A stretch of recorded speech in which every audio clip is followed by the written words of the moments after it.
Assalamualaikum warahmatullahi wabarakatuh.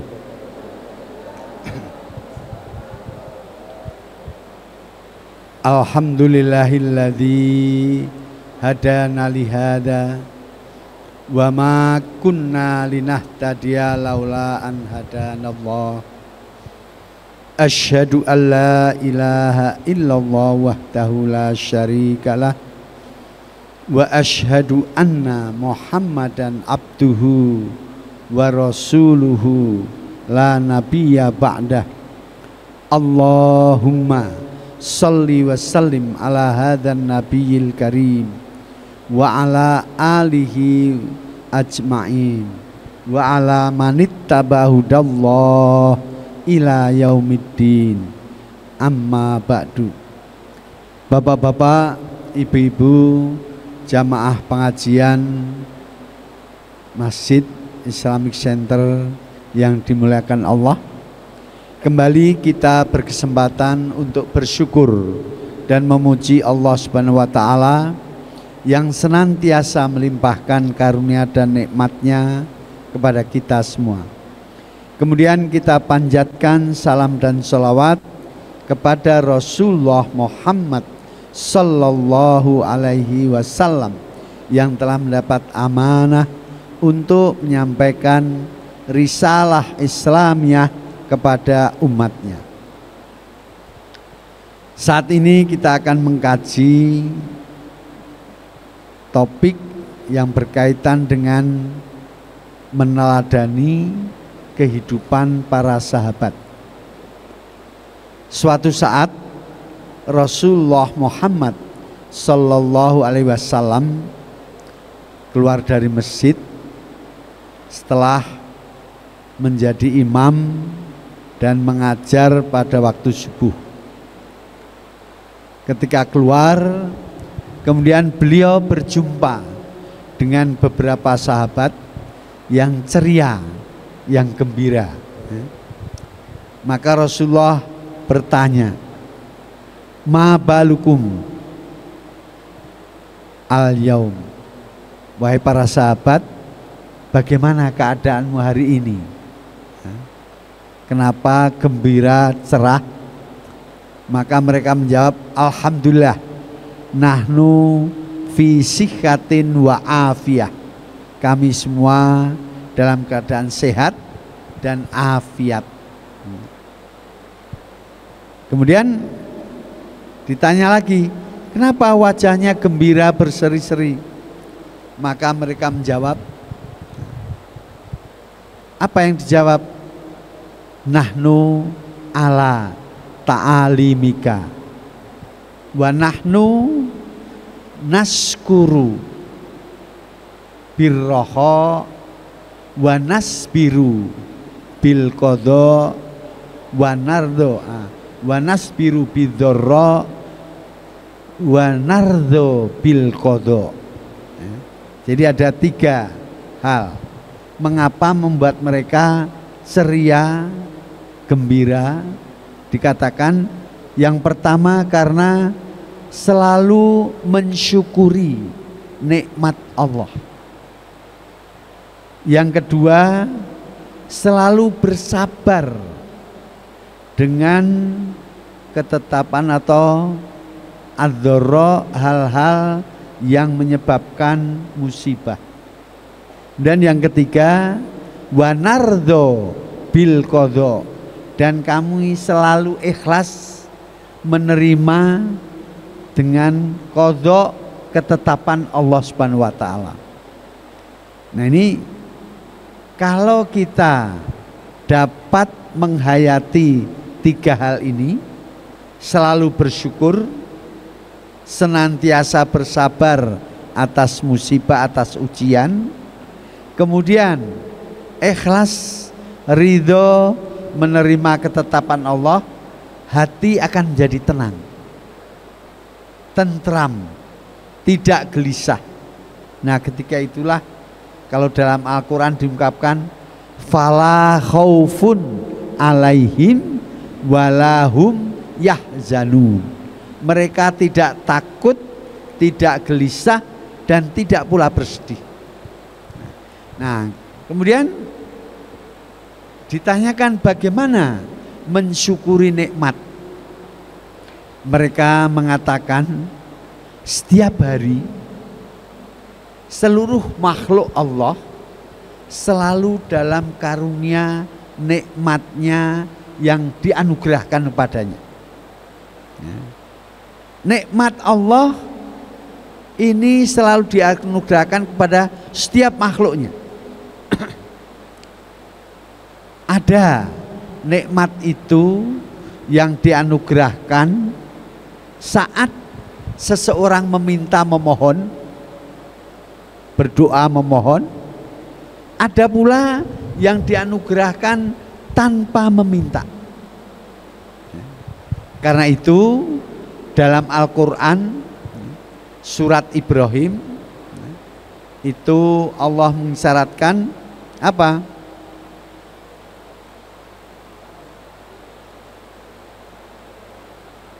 Dalam surat Ibrahim ayat berapa? Ada ayat wa in ta'uddu nikmatallahi la tuhsuha. Yang artinya apabila kamu menghitung-hitung nikmat Allah pasti tidak akan tahu berapa jumlahnya. Kenapa demikian banyak? Ayat ini diulang lagi dalam surat An-Nahl ayat 18 ya. Surat An-Nahl ayat 18 yang ungkapannya sama, wa in ta'uddu nikmatallahi la tuhsuha. Nah, tapi ada perbedaan. Dalam ayat 18 surat An-Nahl kata nikmatun ditulis dengan nun, ain, mim, taknya bunder. Nah, nikmatun. Dalam surat Ibrahim itu ditulis nun, ain, mim, taknya terbuka. Nah, beda ya. Ada bedanya. Jadi yang satu taknya bunder, nikmatun, bisa dilihat Al-Qur'annya ya. Surat An-Nahl ayat 18 itu nikmatun taknya tertutup. Kalau dalam surat Ibrahim ayat ke 35 atau 38 itu.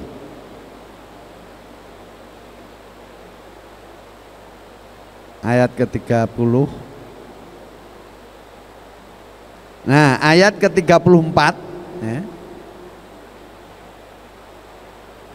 Surat Ibrahim ayat 34, wa in ta'uddu nikmatallahi, memnya taknya itu terbuka. Nah, beda ya. Apa bedanya? Nah, ini kalau taknya tertutup ya, nikmatun itu merupakan ismun, nama. Dalam bahasa Arab al-ismu yufidus subut. Nama itu selalu tetap. Nama saya Hamdani, diberikan ayah sejak lahir. Sampai sekarang usia saya sudah 71, tidak pernah ganti. Ibu-ibu namanya siapa? Diberikan orang tua sejak lahir, betul? Sampai sekarang tetap tidak pernah ganti. Maka nikmatun dengan tak marbutoh menunjukkan nikmat Allah yang tetap. Diminta atau tidak diminta, Allah akan mengkaruniakan. Misalnya sinar matahari yang memberikan kesehatan, yang memberikan penerangan. Kita nggak minta, tetap Allah menganugerahkannya. Udara, oksigen. Ibu-ibu, bapak-bapak tahu kalau pergi ke rumah sakit Di samping kita ada rumah sakit. Dulu kalau COVID kebanyakan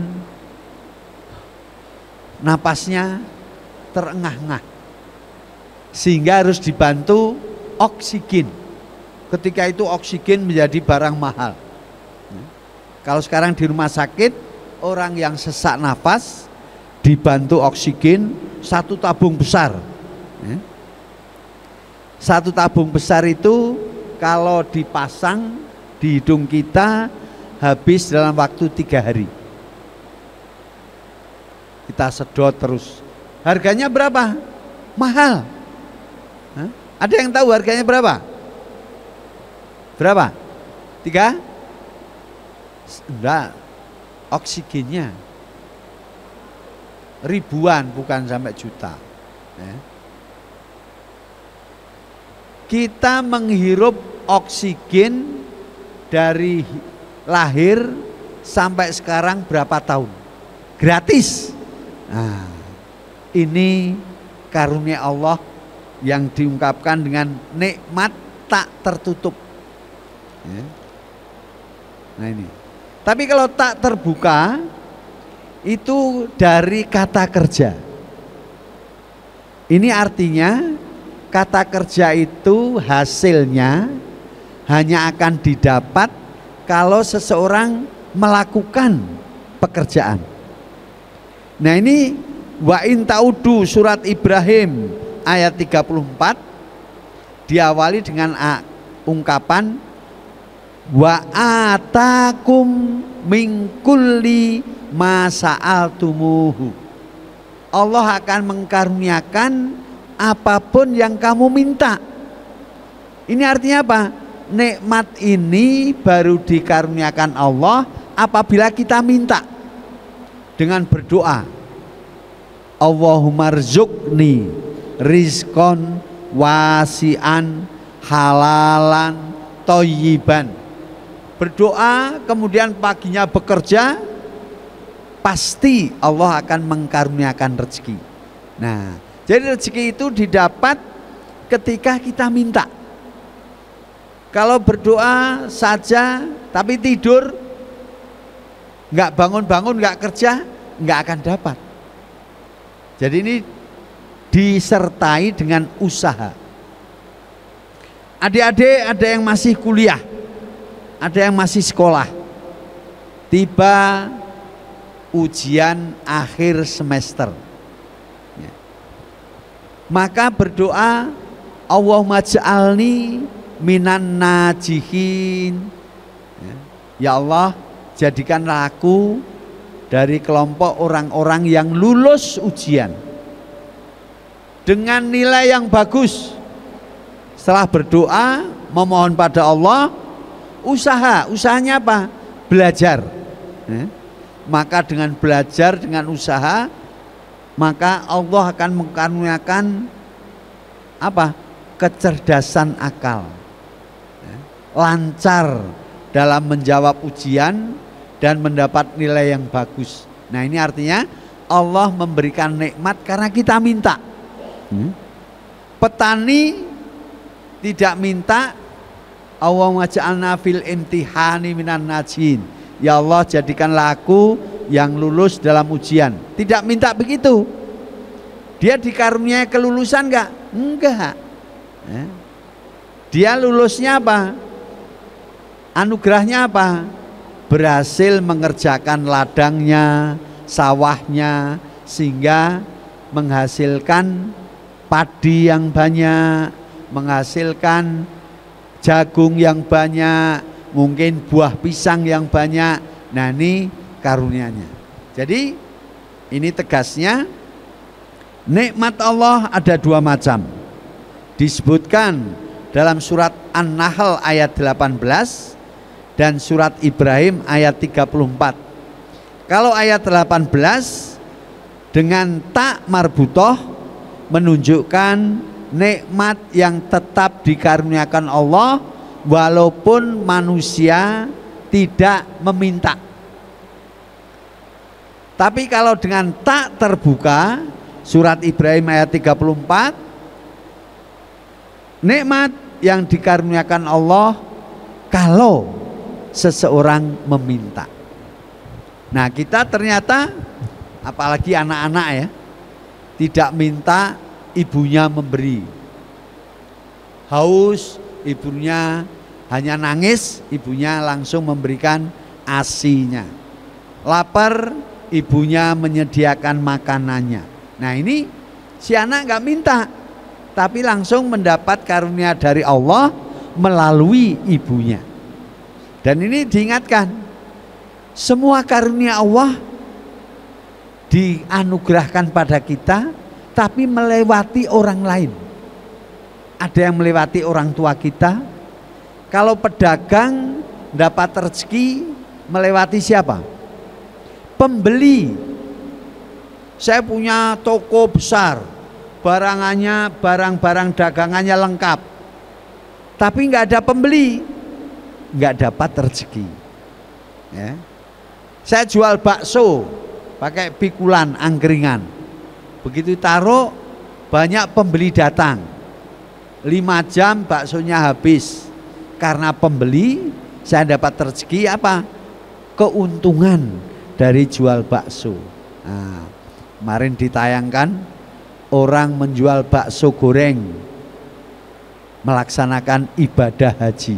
Nah, ternyata dia ngumpulin dari hasil penjualannya, ditabung di bambu berupa koin-koin, begitu dibelah uangnya banyak, dihitung bisa untuk melunasi biaya ibadah haji. Nah, ini ya. Jadi di sini kita harus selalu bersyukur atas nikmat Allah yang dikaruniakan pada kita. Macam-macam. Nikmat itu bisa beragam. Tiap hari kita temui. Bisa mengkonsumsi makanan karena sehat, gigi utuh, lidah tidak sakit, bisa menikmati makanan dengan enak. Bayangkan ibu-ibu, bapak-bapak sakit gigi bengkak, suruh makan jagung bakar. Wah, bisa enggak itu? Enggak bisa. Itu kenikmatan dicabut. Tidak bisa menikmati jagung bakar. Ibu-ibu sehat, siang-siang panas, kemudian ditawari, mau enggak ini ada es campur, es teler, wah segar, nikmat. Tapi ada ibu-ibu yang menderita diabetes, ini es manis enggak? Oh manis, kalau es enggak manis enggak enak. Waduh, saya minum air putih aja lah. Nah, ada enggak yang diabetes ini? Satu kenikmatan sudah dicabut. Tidak dianjurkan minum yang manis, tidak dianjurkan makan nasi yang banyak, nasinya dikurang. Nah, ini kalau kita sakit. Maka kalau kita sehat, semuanya dapat kita nikmati. Sehingga kenikmatan pertama itu adalah kesehatan jasmani. Ibu-ibu, bapak-bapak, pernah enggak berdoa pada Allah minta sehat jasmani? Kapan? Ini enggak ingat ini. Setiap sholat itu salah satu doa minta sehat. Apa itu? Ketika bangun dari sujud, membaca doa 8 macam. Ini nggak ingat karena bacaannya tergesa-gesa, nggak tahu maknanya. Apa itu? Rabbighfirli, ya Allah ampunilah dosaku. Ini doa pertama. Warhamni, dan sayangilah aku. Ketiga, wajburni, dan anugerahkan kecukupan dengan kebaikan dalam hidupku. Kemudian warfa'ni, anugerahkanlah kehormatan, angkatlah derajatku sehingga tidak direndahkan, tidak diremehkan orang lain. Kemudian yang kelima, warzuqni, anugerahkan rezeki yang banyak kepadaku. Yang keenam, wahdini, anugerahkanlah petunjuk kepadaku. Dan yang ketujuh, wa'afini, anugerahkanlah kesehatan kepadaku. Nah, ini yang ketujuh ya. Jadi yang ketujuh adalah kesehatan. Kemudian yang kedelapan, wa'fu anni, anugerahkanlah pintu maaf kepadaku. Nah, sehat dalam bahasa Arab disebut dengan dua istilah, sihatun wa afiatun. Sihah, kesehatan itu hanya jasmani aja. Tapi kalau afiah, kesehatan yang meliputi jasmani dan rohani. Karena itu yang kita mohon pada Allah selalu wa'afini, artinya sehat jasmani dan rohani. Karena kalau orang sehat jasmaninya, rohaninya sakit, dia menjadi nggak beres. Itu banyak orang jalan ngomong sendiri, badannya sehat tapi rohaninya tidak. Kita katakan orang gila. Nah, ya kan? Itu badannya sehat. Ketika kita takut COVID 2 tahun yang lalu, orang gila itu nggak ada yang takut COVID ya? Karena badannya sehat terus ya? Nah, jalan aja ke sana kemari. Nah itu, maka kita meminta apa? Kesehatan jasmani dan rohani. Setiap rokaat satu. Jadi minimal setiap hari 17 kali. Kalau ibu-ibu sholat subuh pakai doa kunut enggak? Nah, doa kunut yang pertama, Allahumma hdini fiman hadait, ya Allah anugerahkan hidayah kepada kami. Nomor dua apa? Wa'afini fiman afait, dan anugerahkan kesehatan. Nah ini ya.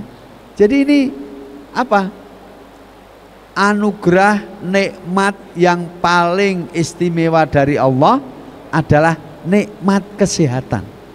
Ibu-ibu sehat, bapak-bapak sehat, bisa kesana kemari, bisa ibadah dengan tenang, bisa menikmati makanan yang lezat, bisa bepergian. Coba kalau sakit, ngeletak berbaring aja, temannya datang, aduh kamu beruntung bisa kesana kemari, saya hanya tiduran saja. Orang kaya, duitnya banyak, tapi hanya ngeletak saja di pembaringan, nggak nikmat. Karena itu nikmat Allah yang utama adalah kesehatan. Karena itu jagalah kesehatan ibu-ibu sehingga badan selalu prima. Saya dulu punya dosen, profesor, usianya udah lanjut 80 tahunan, tapi masih gagah, masih semangat. Kemudian kami para mahasiswanya bertanya, Prof, apa kiatnya? Bagaimana cara supaya tetap sehat, tetap semangat sampai usia lanjut? Maka beliau mengatakan ada 5 syaratnya. Apa itu? DOD. Nah, syaratnya DOD. Dodot. D yang pertama, kita ingin hidup sehat. Tapi kadang-kadang ada flu, terkena bakteri, virus, maka batuk-batuk, pilek, badan demam. Kalau terkena gejala itu, segera D pertama ke dokter. Nah, untuk supaya sehat, begitu merasakan tidak enak badan, merasa sakit, segera ke dokter. Ada teman saya, Prof, rumah saya itu di kampung, jauh sana jauh sini, tidak ada dokter. Kalau D-nya diganti boleh enggak? Diganti apa? D, dukun. Wah, oh boleh katanya. Jadi kalau di kampung-kampung kadang-kadang orang-orang berobat karena ke dokter tidak ada, berobatnya ke dukun. Nah ya, ke dukun, ke seleo dukun, patah tulang ada ya. Nah itu dukun. Nah boleh. Nah dokter setelah memeriksa penyakitnya, memberi resep, memberi obat. Maka kalau ingin tetap sehat, habis D dokter, O minum obat ya. Kalau ke dokter beli obat kemudian tidak diminum, sembuh enggak? Enggak sembuh, sakit. Maka itu tadi profesor saya mengatakan, pertama kalau mau sakit ke dokter. Setelah diagnosa, diperiksa, dapat obat, minum obatnya. Nah, kalau nggak minum obat nggak akan sehat. Dan D ketiga, D dokter, O obat, yang ketiga D lagi. D lagi apa ini? Diet. Diet ini artinya mengatur pola makan. Kalau kata Rasul, makanlah sebelum lapar dan berhenti makan sebelum kenyang. Artinya apa? Jangan makan semaunya, sebanyak-banyaknya. Enggak baik. Karena makan banyak itu sumber penyakit. Karena itu Rasulullah mengajarkan sejak awal aturlah pola makan, yang kalau dalam kesehatan dinamakan diet lah. Makan tidak perlu banyak tapi cukup kuat. Nanti kalau lapar makan lagi.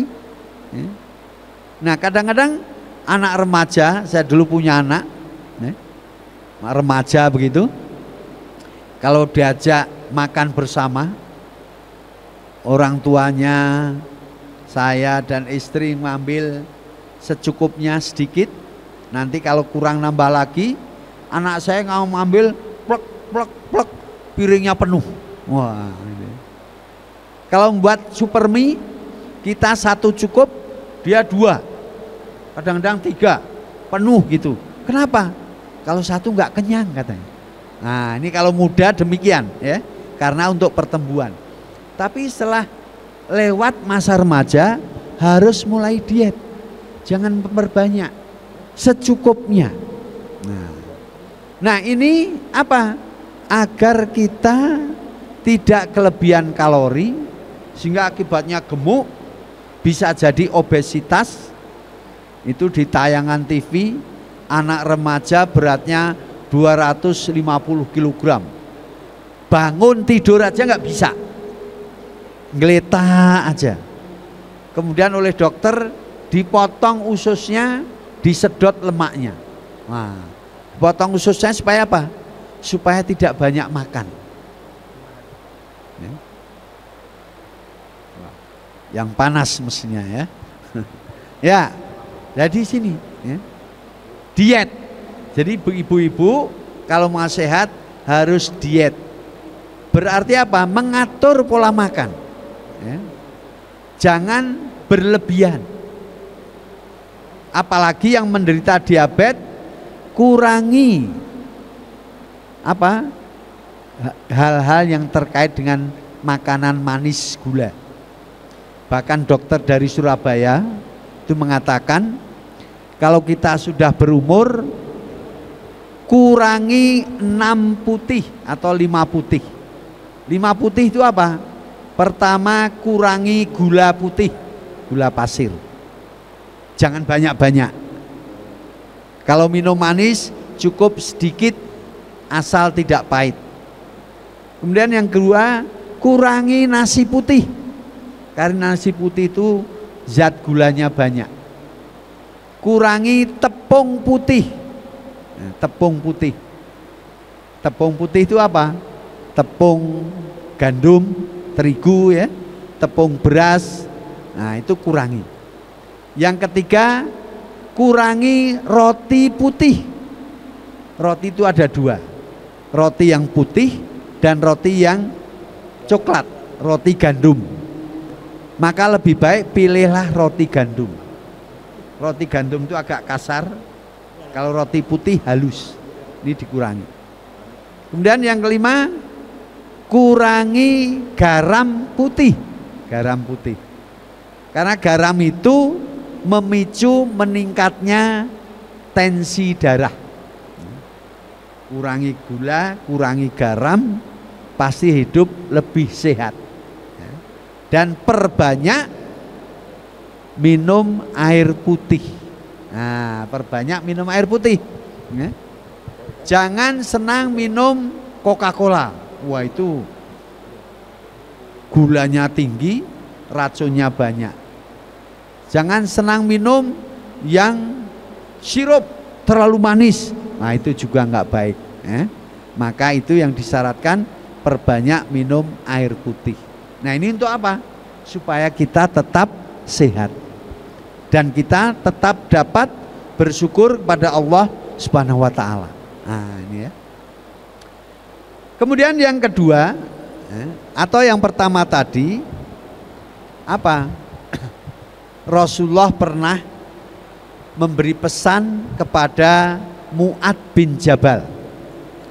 Mu'ad ini akan ditetapkan sebagai gubernur di daerah Yaman. Maka ketika itu Rasulullah berpesan, ya Mu'ad, la tada inda kulli duburi sholatil fardhi qaula rabbi a'inni ala dzikrika wa syukrika wa husni ibadatik. Wahai Mu'ad, jangan pernah engkau lupa setiap selesai sholat fardu, berdoalah dengan Rabbi, ya Allah, anugerahkanlah pertolongan pada saya ala dzikrika, untuk selalu berzikir kepadamu, wa syukrika, dan untuk selalu bersyukur kepadamu. Nah, bersyukur ya. Wa ala husni ibadatika, untuk terus ibadah yang terbaik terhadapmu. Nah, ini ya. Ya, yang pertama tadi syukur. Ibu-ibu mesti bersyukur. Diawali ketika bangun tidur. Bangun tidur Rasulullah nganjurkan doa. Doanya apa? Alhamdulillahilladzi ahyana ba'da ma amatana wa ilaihin nusyur.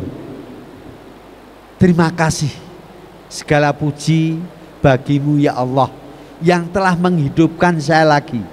Nah, tidur itu diumpamakan orang yang mati, tidak sadar.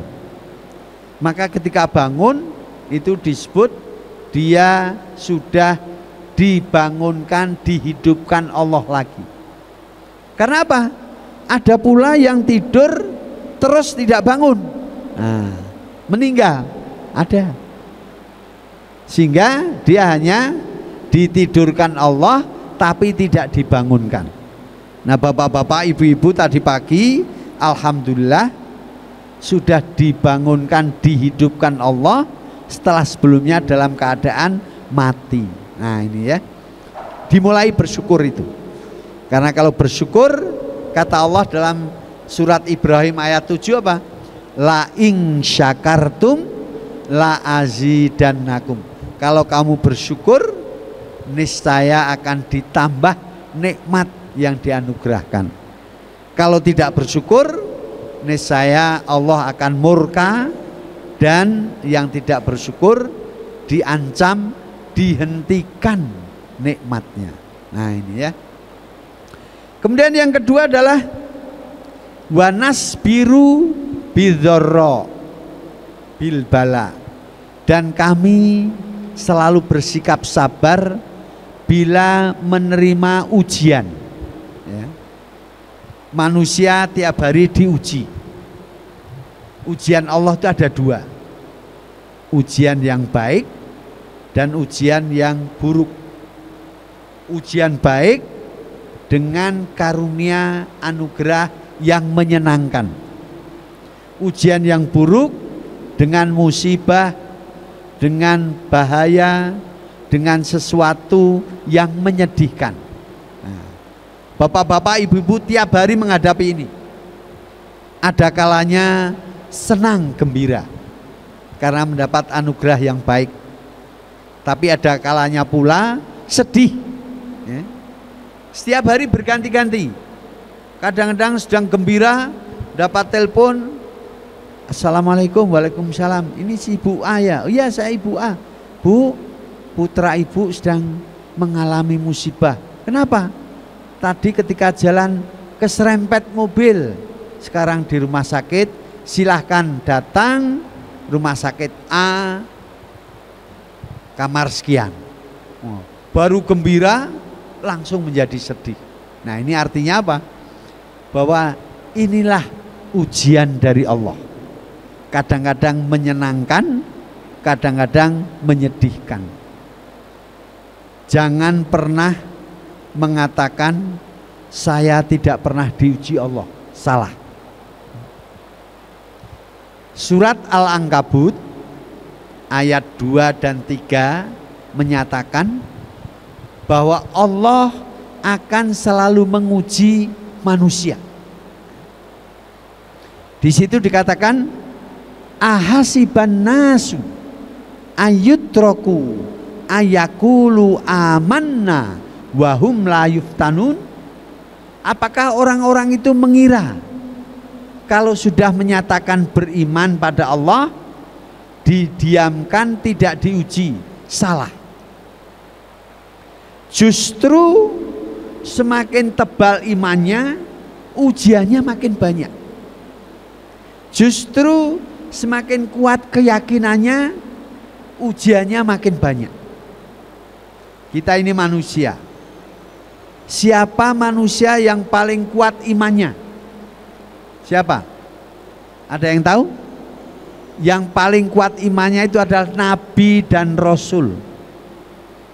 Maka mereka pun selalu mendapat ujian yang paling banyak. Ya. Kalau dalam bahasa Indonesia ada ungkapan, apa ungkapannya? Semakin tinggi sebuah pohon, semakin kuat angin menerpanya. Ya. Semakin tinggi sebuah pohon, semakin kuat angin menerpanya. Nah, ini artinya apa? Semakin kuat iman seseorang, semakin banyak pula ujian-ujiannya. Nah, ini. Nah, para rasul ujiannya paling banyak. Mereka diuji anaknya yang ingkar, kafir. Nabi siapa itu? Nabi Nuh alaihissalam. Anaknya ingkar, tidak mau beriman. Sehingga ketika apa itu? Banjir menerpa, terus naik, anaknya itu kesulitan, dipanggil, anakku Kanan, silahkan naik ke perahu supaya selamat. Oh enggak, saya mau naik terus, nanti ke bukit pasti selamat. Ternyata tenggelam, tidak selamat. Ada pula istri wanita yang diuji, suaminya kafir, suaminya galak, suaminya sombong. Siapa itu? Asiyah, orang mukminah, orang baik, solehah, tapi istrinya Fir'aun. Istrinya Fir'aun. Maka Rasulullah mengatakan ada 3 wanita utama, wanita yang hebat. Pertama, Maryam. Beliau merupakan gadis yang tetap suci, tetap perawan, walaupun melahirkan tapi tanpa perkawinan.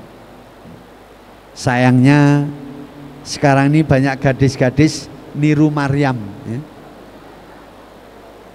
Maryam melahirkan tanpa suami, sekarang banyak gadis-gadis melahirkan tidak punya suami. Nah, ini sekarang salah itu ya. Wanita kedua siapa? Asiyah, istri Fir'aun. Ini tetap solehah, tetap mukminah, walaupun suaminya arogan, takabur, ingkar, bahkan mengaku sebagai Tuhan. Kemudian wanita utama ketiga adalah Khadijah. Beliau adalah istri Nabi yang selalu membantu, yang selalu apa? Mendukung Nabi. Nah, ini ujian. Ada yang istrinya tidak baik, Nabi Lut. Ada yang anaknya tidak baik, Nabi Nuh. Ada yang suaminya tidak baik, Asiyah, istri Fir'aun. Nah, yang baik siapa? Nabi Ibrahim. Istrinya baik-baik, anaknya baik-baik.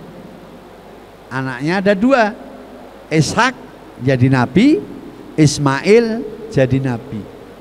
Kalau ibu-ibu suruh milih mana? Nabi Nuh yang anaknya tidak baik, atau Nabi Lut yang istrinya tidak baik, atau Nabi Ibrahim? Hah? Tapi Nabi Ibrahim istrinya dua. Ini istrinya Sarah dan Hajar. Ya, istrinya dua. Ibu-ibu kan nggak mau ya diduakan di madu. Nah ini kita tetap dalam ujian Allah. Kenapa ujian? Ini dapat dibandingkan anak sekolah kalau mau naik kelas harus melewati apa? Ujian. Dengan diuji, kalau lulus naik kelas.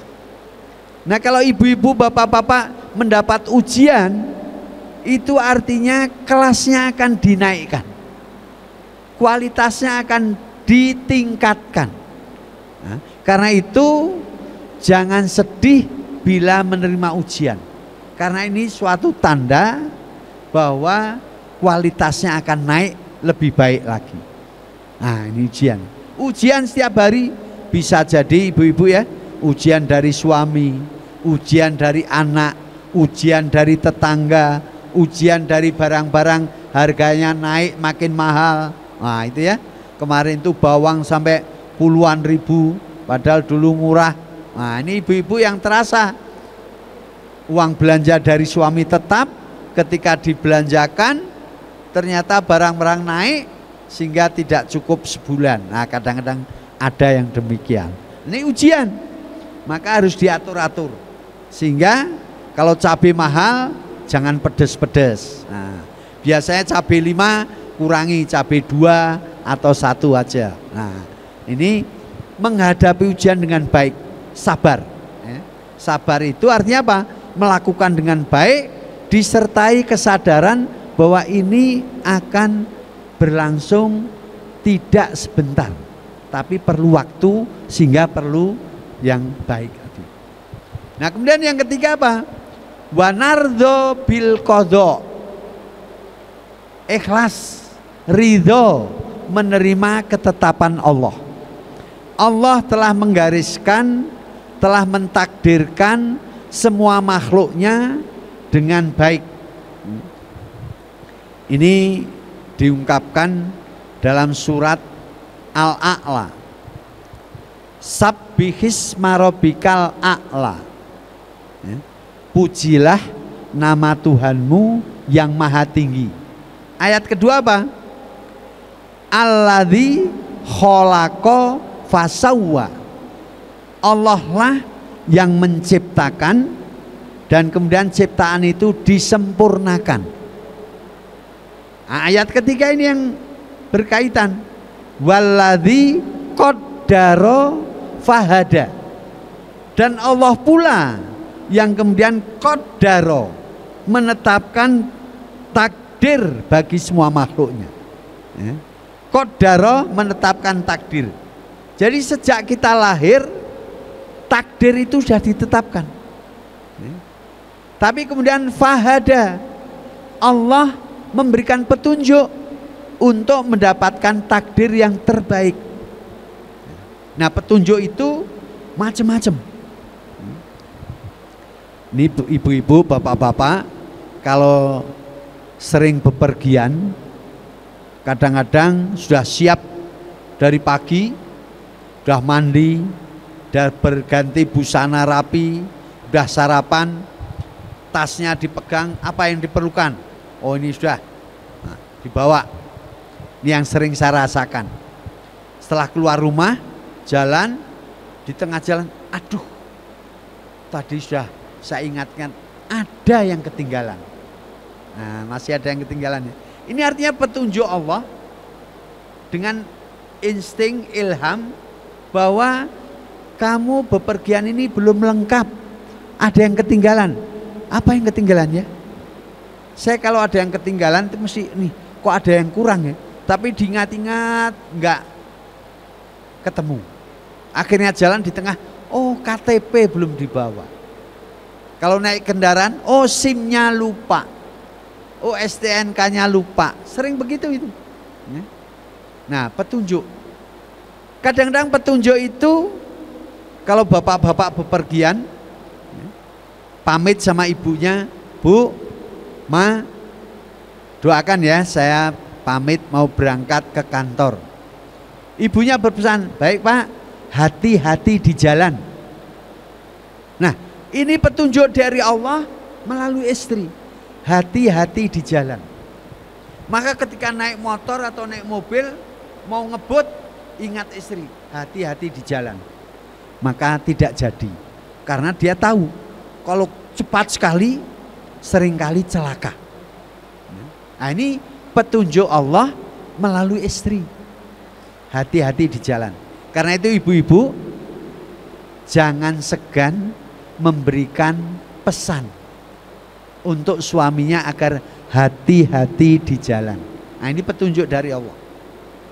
Ketika berkendara, mau belok ada tulisan, awas jangan ngebut tikungan tajam. Nah, ini petunjuk dari Allah melalui tulisan. Karena ini kalau ngebut dari sana ada kendaraan pula, seringkali terjadi tabrakan karena tidak hati-hati. Tapi kalau pelan-pelan sesuai jalurnya, insya Allah selamat. Atau ada tulisan, hati-hati di waktu hujan, jalanan licin. Ini petunjuk. Sehingga banyak orang yang kadang-kadang tidak memperhatikan tetap kencang, itu nanti ada yang namanya apa itu? Micro water ya. Jadi bahaya jalanan disebabkan ada genangan air walaupun sedikit. Kadang-kadang diloncati aja ternyata di genangan itu ada lubang besar. Maka brek, bisa rodanya patah. Nah, maka hati-hati itu. Kalau mau naik kendaraan harus segar. Karena banyak orang celaka disebabkan ngantuk. Ngantuknya cuma 1 detik. Namanya micro sleep. Mikro itu sedikit, kecil, sleep itu tidur. Baru gini. Udah, ini ikut gini nabrak. Padahal hanya 1 detik, karena kendaraan jalannya kenceng, baru sedikit nabrak. Nah ini harus hati-hati. Allah selalu memberi petunjuk, bisa melalui istri Bapak, bisa melalui tulisan, bisa melalui peringatan, bisa melalui keadaan jasmani. Nah ini harus diingat.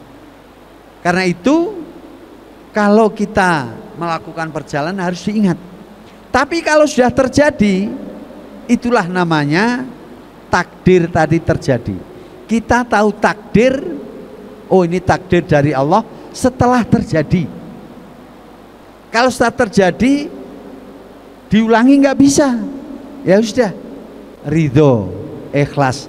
Oh ini takdir dari Allah untuk peringatan bagi saya, sehingga saya harus hati-hati lagi. Kalau kita mengatakan ini takdir, hati akan tenang.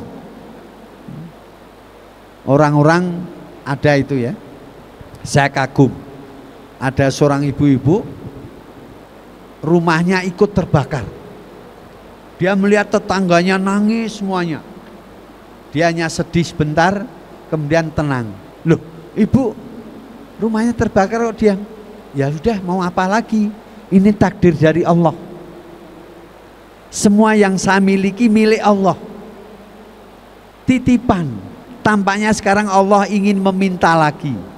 Ya, kalau ini takdir, saya ikhlas, saya yakin Allah akan memberi ganti yang lebih baik. Nah, Allah akan beri ganti yang lebih baik. Ini terjadi betul.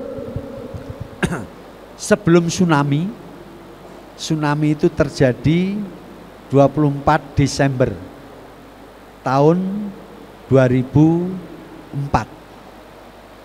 Januari saya ke Banda Aceh. Ketika saya ke sana, lapangan terbangnya jelek, kondisi jalanannya buruk, rumah-rumah kumuh. Maka akhir tahun terjadi tsunami besar. Kota Banda Aceh hancur. Tapi apa yang terjadi? Masyarakatnya banyak yang meninggal. Yang hidup sedih, nangis kehilangan keluarga, kehilangan harta, kehilangan rumah. Sedih. Ini musibah. Tapi kemudian ada yang mengatakan ini takdir Allah. Pasti Allah akan mengganti dengan yang lebih baik. Ternyata betul. Setelah terjadi itu berapa bulan, banyak bantuan datang dari pemerintah Indonesia, dari masyarakat Indonesia, dari orang-orang luar negeri, banyak membantu. Dan kemudian 5 tahun kemudian saya ke sana lagi.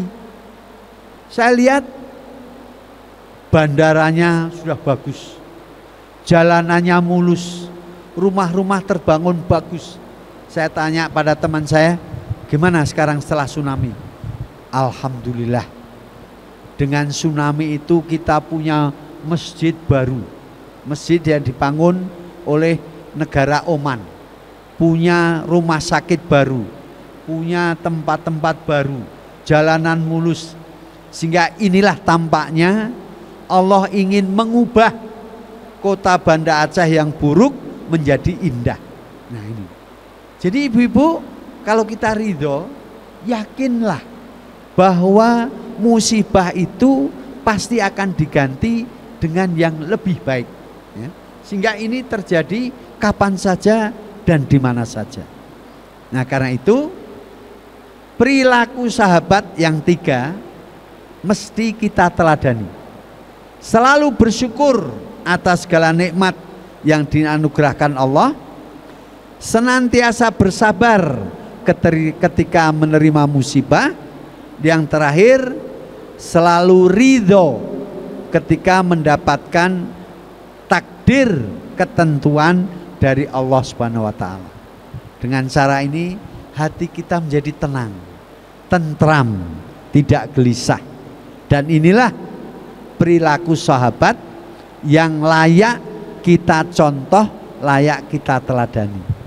Nah, inilah waktu sudah hampir 50 menit ya. Maka kita gunakan sekarang untuk diskusi tanya jawab. Silakan yang akan bertanya. Ya, ada Ibu.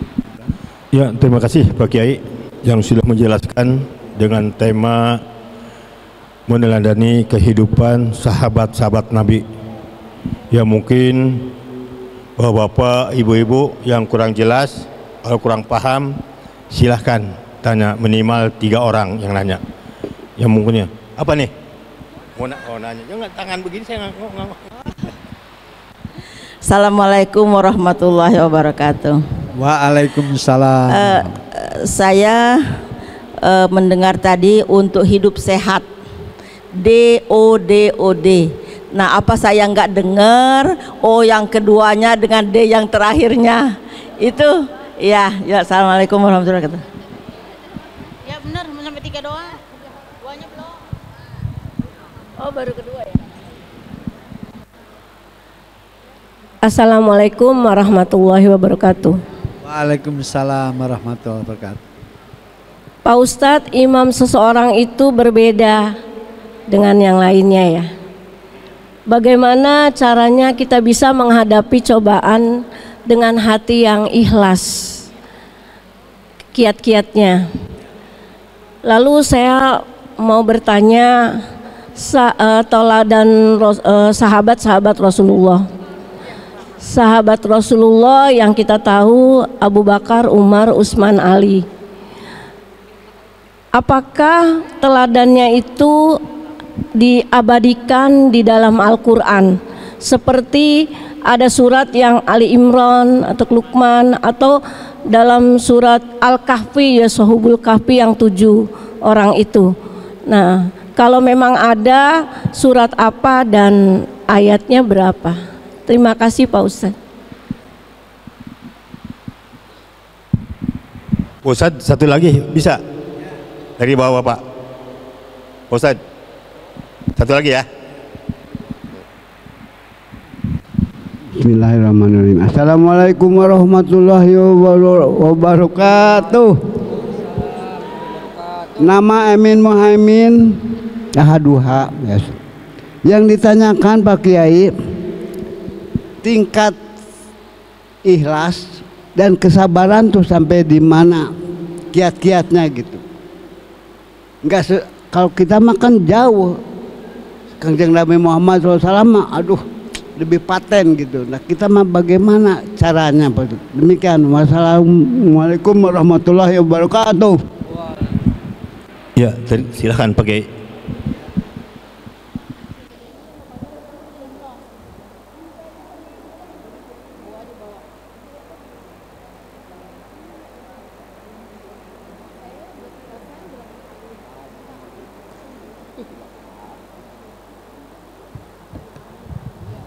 Baik, pertanyaan yang pertama, DOD.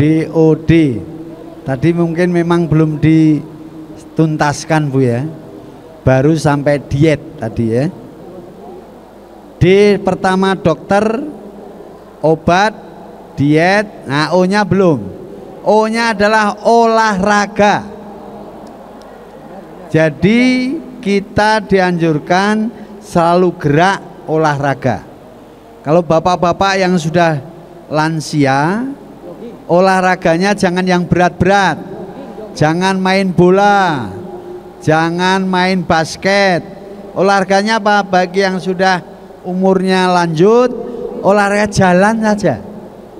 Pagi-pagi subuh ke masjid jalan kaki, nanti pulangnya jalan kaki, itu udah baik, gerak. Jadi O, olahraga ya. Kemudian D terakhir adalah doa dan tawakal. Jadi sekarang kita berdoa pada Allah ya. Doanya apa? Allahumma tawwil a'marona, ya Allah panjangkanlah umur kami. Wa aslih a'malana, dan perbaikilah perbuatan kami. Wa nafi ulumana, dan manfaatkanlah ilmu-ilmu kami. Wa wasi arzakona, dan luaskanlah, longgarkanlah rezeki kami.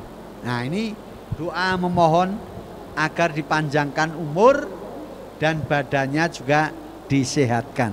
Jadi D dokter, O obat, D diet, O olahraga, D doa dan tawakal.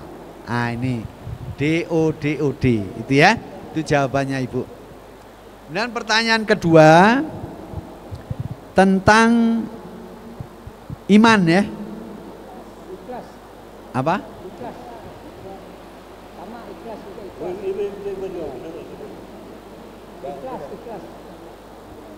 Nabi. Apa?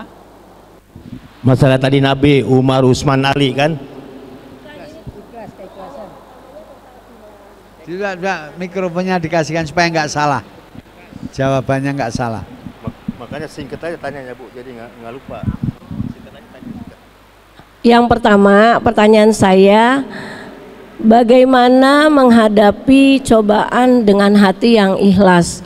Kadang-kadang lisan dan hati nggak kompak, nggak connect. Kadang di mulut kita, aduh saya sudah ikhlas, tapi hati masih beda gitu. Nah, kedua yaitu yang saya tanyakan masalah sahabat Rasulullah.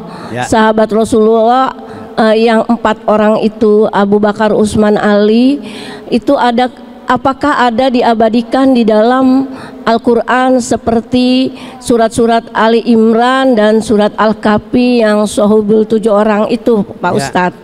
Terima kasih.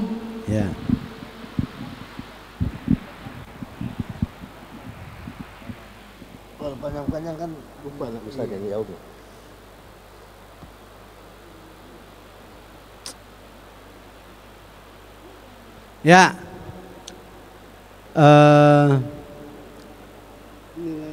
Tadi dikatakan bahwa bagaimana kita menghadapi musibah takdir dari Allah. Musibah itu selalu akan membuat seseorang sedih, pasti. Karena itu bersedih dibolehkan, nangis dibolehkan, tetapi jangan kebablasan. Kenapa? Karena ini hanya akan membebani diri sendiri.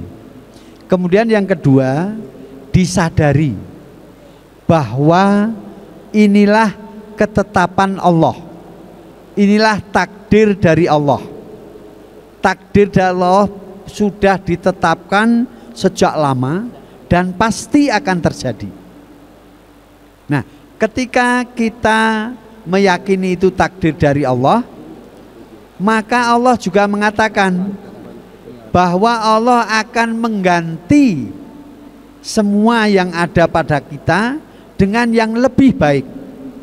Nah, jadi tadi betul ya, ketika hati udahlah saya udah ikhlas menerima, tapi kadang-kadang tapi itu kan dulu ngumpulinya susah ya. Nah, di sini hati kadang-kadang masih belum terima. Maka ini memang ujian untuk memantapkan diri dengan keyakinan Allah pasti akan mengganti yang lebih baik. Nah, apabila itu dapat diyakini, nanti hati akan sejalan dengan lisan kita. Lisan mengucapkan sudah ikhlas, sudah menerima, tapi hati kadang-kadang belum. Maka di sini ibu harus yakin dengan akal, dengan keyakinan bahwa Allah akan mengganti musibah ini dengan yang lebih baik. Nah, keyakinan itu akan mengubah rasa kesal tadi dengan keikhlasan. Nah, caranya begitu Bu ya. Jadi ada. Nah, tentang sahabat itu disebutkan dalam surat At-Taubah, walladzina wasabiqunal awwaluna minal muhajirina wal ansor walladzina tabauhum ila yaumiddin. Nah, ini dikatakan dan orang-orang dahulu yang baik, wasabiqunal awwalun minal muhajirinya, dari orang-orang yang hijrah. Yang muhajirin itu kan orang-orang atau sahabat Nabi yang tinggal di Mekah hijrah ke Madinah. Wal ansor ada orang muslim yang tinggal di Madinah dan mereka menolong orang-orang yang dari Mekah. Nah, serta ini disebutkan dalam Quran ada 3. 1 kaum muhajirin, sahabat-sahabat dari Mekah yang ikut Rasulullah hijrah ke Madinah. Yang kedua sahabat Ansor, sahabat Rasul yang tinggal di Madinah dan mereka menolong orang-orang dari Mekah. Dan yang ketiga walladzina tabauhum bi ihsan, dan orang-orang yang mengikuti Rasul dan para sahabat dengan perbuatan-perbuatan baik. Nah, ini yang disebutkan agar kita mencontoh 3 kelompok ini, ya. Mencontoh sahabat dari Muhajirin, mencontoh sahabat dari Ansor, dan mencontoh orang-orang kemudian yang selalu mendapat petunjuk dari Allah Subhanahu wa taala. Nah, ini ada disebutkan. Itu ya. Baik, sekarang Bapak tadi apa? Lupa apa? Kayaknya sama dah. Kiat-kiat untuk sabar yang terus-menerus, yang konsisten. Ya. Oh, mungkin batasannya itu untuk orang awam seperti kitanya. Ya. Kiat untuk sabar terus-menerus. Jadi sabar itu artinya ada 2 dalam Quran. Yang pertama, sabar itu artinya berusaha, ikhtiar, melakukan kegiatan. Yang kedua adalah pemahaman bahwa sesuatu itu perlu waktu untuk sampai pada keinginannya. Perlu waktu. Nah, karena itu ketika sabar dimaksudkan untuk menyikapi suatu peristiwa, misalnya ada anak yang nakal, kita sabar. Besok nakal lagi, sabar lagi, sabar lagi. Nah, ini pasti dengan keyakinan bahwa kenakalan anak itu takdir Allah. Nah, ini yang satu ya, takdir Allah. Yang kedua, kenakalan itu akan ada batasnya. Maka sabar yang pertama dilakukan dengan usaha. Usahanya apa? Maksimal. Menasehati, memperingati. Contoh ya. Karena itu memperingati, menasehati tidak boleh bosan. Karena kalau bosan berhenti berarti sabarnya sudah hilang, usahanya tidak ada lagi. Nah, jadi sabar pertama usaha. Anak yang nakal terus, maka usaha pertama menasihati, memperingati, memberikan contoh-contoh bahwa yang nakal itu tidak baik. Kemudian menyadari bahwa mengubah kenakalan menjadi tidak nakal itu perlu waktu. Nah, itu sabarnya di situ. Tidak sebentar. Maka nasihat jangan bosan, kemudian memperingati jangan berhenti, sambil mendoakan pada Allah agar anak ini diberi hidayah. Dan ketika berdoa itu sambil waj'alni minas sobirin, jadikanlah aku termasuk orang yang selalu sabar menghadapi kenakalan anak ini, menghadapi godaan anak ini.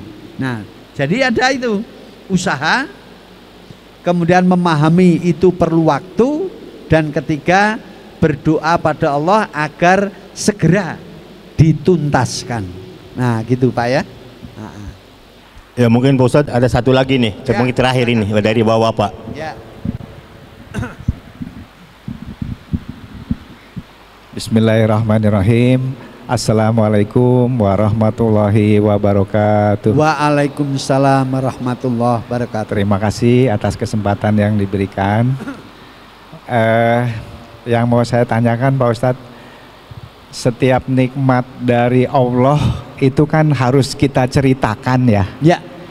Nah, yang saya mau tanyakan, bagaimana cara menceritakan nikmat tersebut? Itu aja sih. Terima kasih. Wassalamualaikum warahmatullahi wabarakatuh. Iya. Ada beberapa hal. Pak, terima kasih. Cara menceritakan. Pertama, dengan bersyukur. Ya. Bersyukur itu bisa dilakukan secara lisan. Alhamdulillah. Mungkin temannya, lu kenapa alhamdulillah? Saya mendapat anugerah berupa ini. Ya. Jadi itu bersyukur dengan lisan. Alhamdulillah. Bersyukur dengan perbuatan. Diawali yang paling gampang sujud syukur. Ketika ada orang terus tiba-tiba seorang sujud syukur. Maka ada yang, kenapa kamu sujud? Karena alhamdulillah saya mendapat apa nikmatnya? Itu tim nasional sepak bola menang. Nah, syukur, sujud syukur, bisa. Perbuatan lain apa? Dengan sholat, bisa. Perbuatan lain apa? Dengan mengundang teman-teman untuk mensyukuri dan bersedekah, memberikan hidangan. Atau mungkin kalau bahasa kita pesta syukuran ya. Kalau di rumah-rumah mengundang tetangga, mengadakan syukuran. Nah itu syukur dengan cara perbuatan ya. Ada pula syukur dengan pikiran. Bagaimana itu? Berterima kasih, bersyukur, kemudian memikirkan bagaimana supaya lebih baik lagi.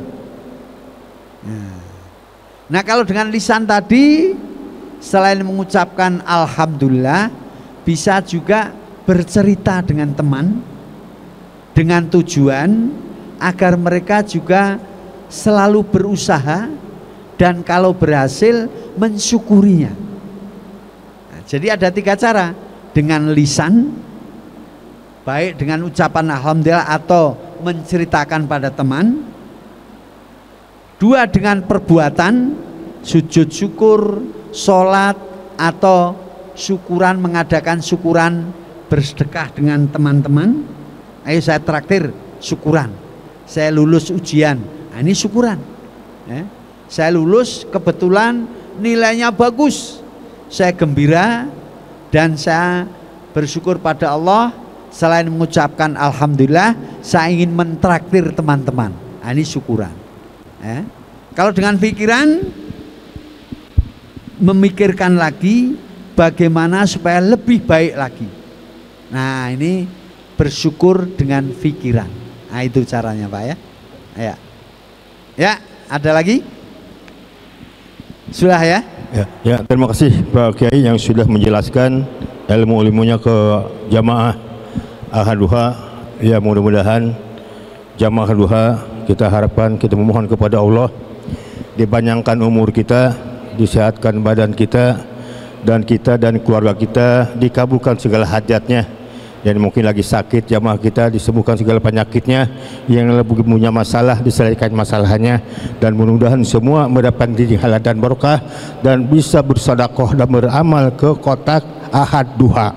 Dilipat gandakan amal ibadahnya kita dan orang tua kita yang masih ada maupun yang sudah mendahului kita. Al-Fatihah. A'udzubillahi minasyaitonirrajim. Bismillahirrahmanirrahim.